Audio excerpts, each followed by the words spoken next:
I am concerned, very concerned.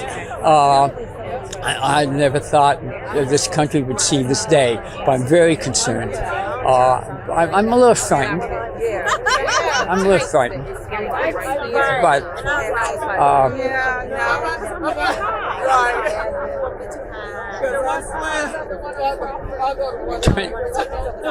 I'm not the only one. 20 years in the Navy.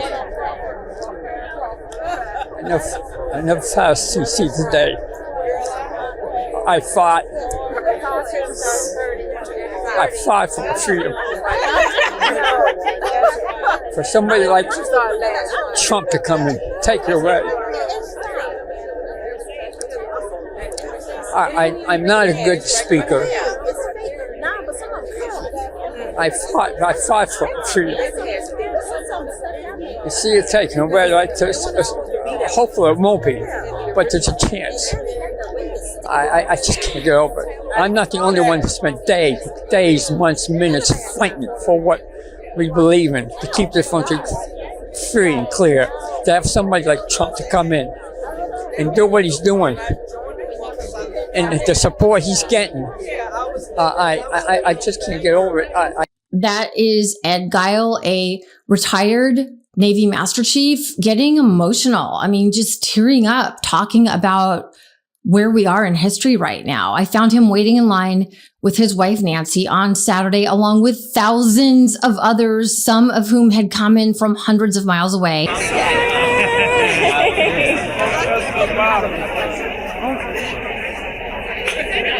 All to see former President Barack Obama close the deal for Democrat Abigail Spanberger's campaign to become Virginia's first female governor. Old and young queued up outside the Chartway Arena in Norfolk, Virginia for hours and hours before the main event.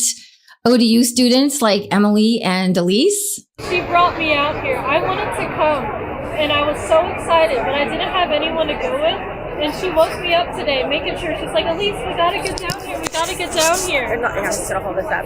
Okay. Yeah, she's like, we gotta get down here. And I've also already voted. My dad and I were very adamant about voting. He wants to make sure that I vote. So, yep, I'm out here to show support. I got as much as my friends to vote as well. Yeah.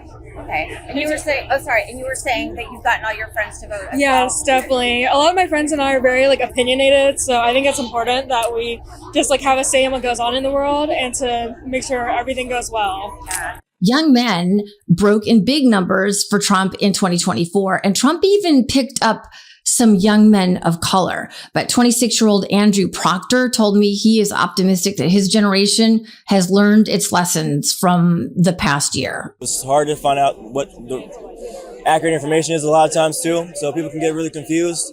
I also just think people just were ignorant, and just people just use their prejudices, unfortunately, to kind of keep them from making the right choice. And but what I'm hoping for is that from this year, from what we've seen this year, and it's been a year, all right. This should wake enough people up. I'm really hoping. I have hope. I'm still being optimistic for the future, and it starts with us. It starts with our generation. All right. 1, 2, 1, 2, 3, go.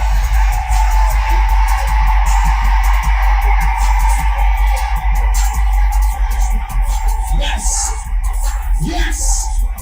Virginia, we are here. Let's go! Democrats are hoping that Obama, who still holds the highest approval rating of any living president, can help drive turnout in Norfolk, Virginia, where voter participation has historically been low. And 7,000 excited people packed the rafters as Obama electrified. And when I say electrified, I do mean electrified. That's what he does. Supporters in his first Virginia campaign stop since running for his own reelection in 2012. It's good to be back in Norfolk. The last time I campaigned,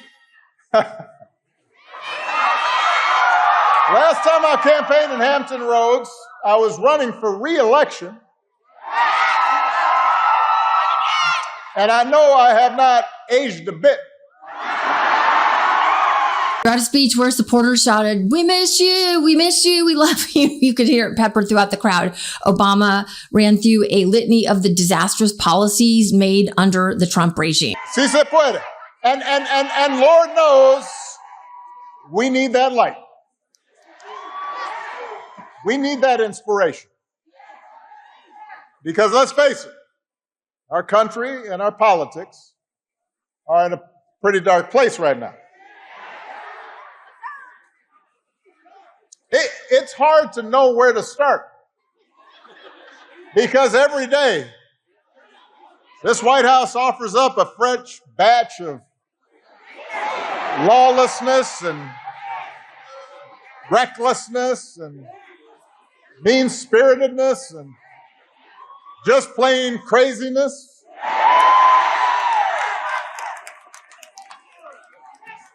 We got a president who thinks it's okay to use the Justice Department to go after his political opponents. Hey, wait, don't boo. He's deploying the National Guard in American cities, claiming to stop crime waves that don't actually exist. We've got masked ICE agents pulling up in unmarked vans and grabbing people, including U.S. citizens, off the streets on the suspicion that they don't look like real Americans. We've got an HHS secretary who opposes proven science and promotes quack medicine. A top White House aide who calls Democrats, the whole party, domestic extremists. We got some poor labor economist who got fired for accurately reporting bad jobs numbers that the president didn't like. I mean,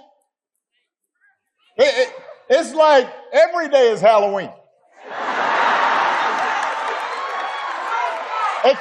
Except it's all tricks and no treats. And the former president admitted that Trump's second term is even worse than he imagined.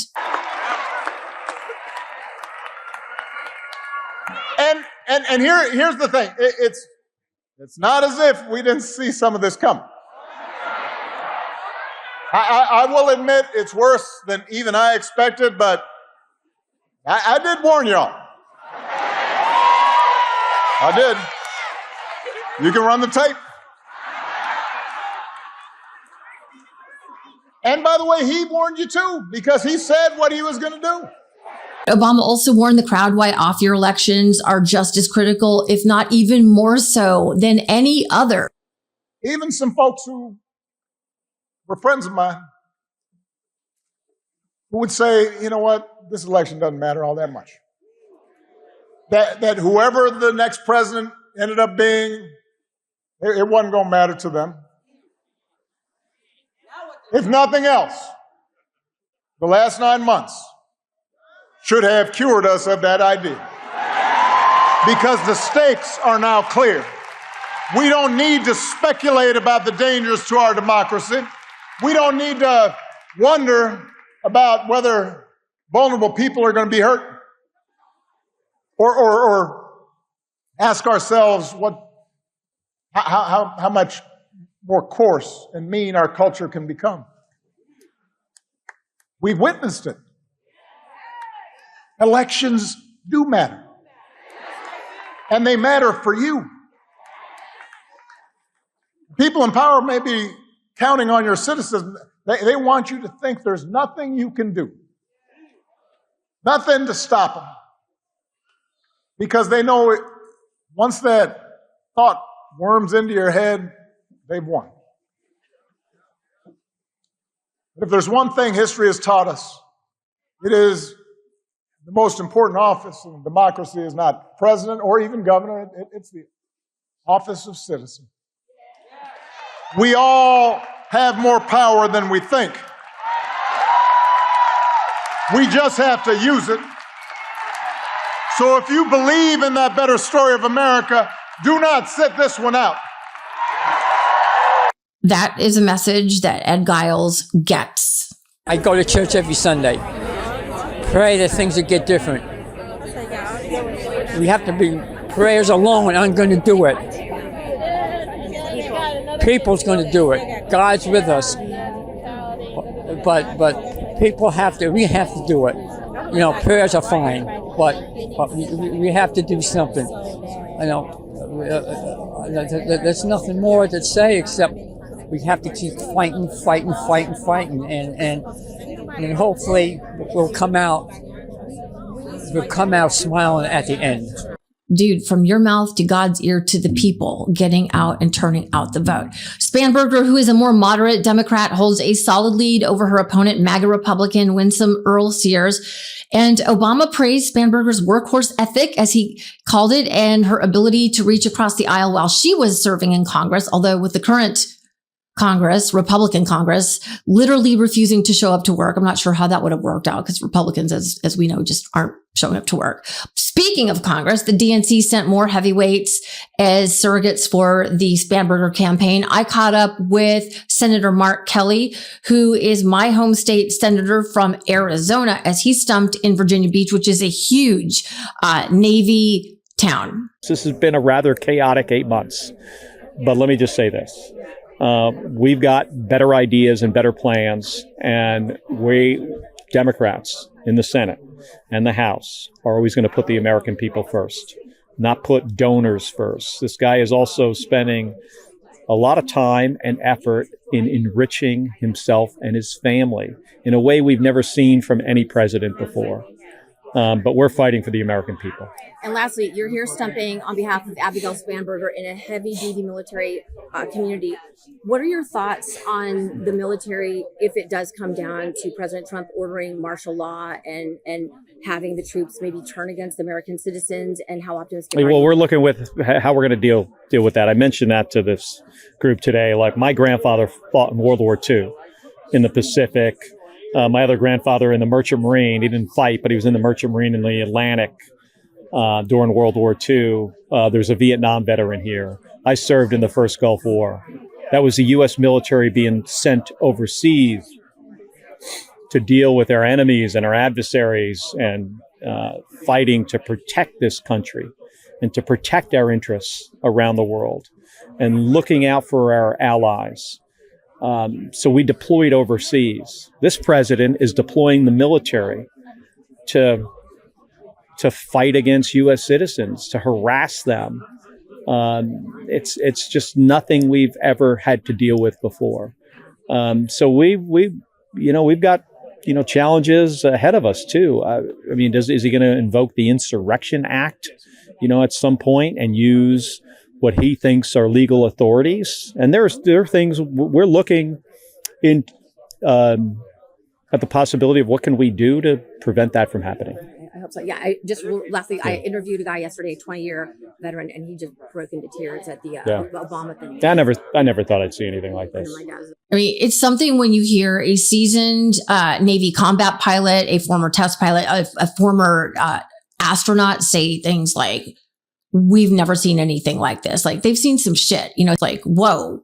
I mean, they speak from a breadth of experience, and that speaks to the gravity of the moment that we are in with Donald Trump and these fascist Republicans. I'm so serious. And that brings me back full circle to what former President Obama said.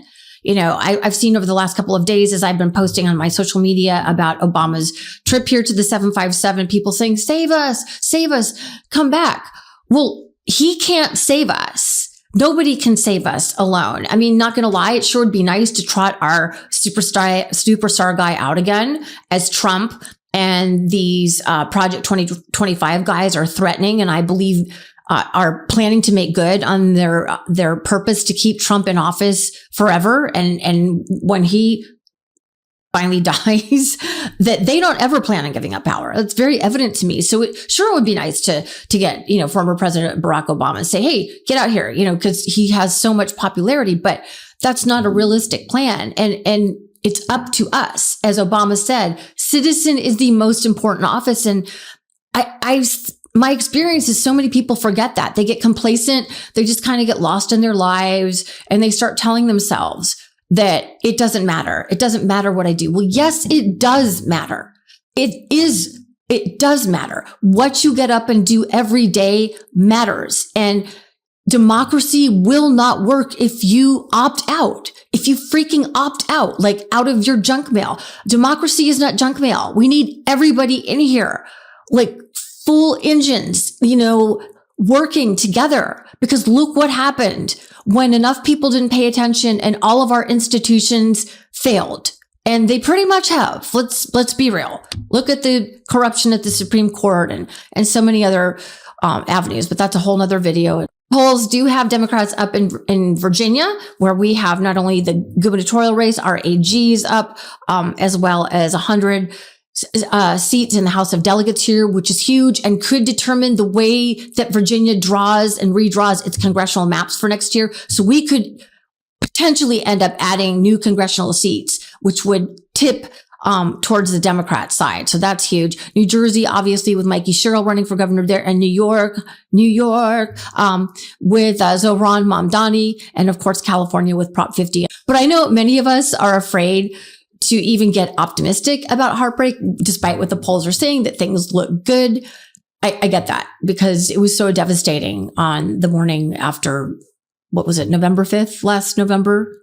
Just crushing devastation and heartbreak that millions of us still feel to this day. And a lot of us felt it after Hillary Clinton lost as well. But I do have a feeling that Wednesday is going to be a good day.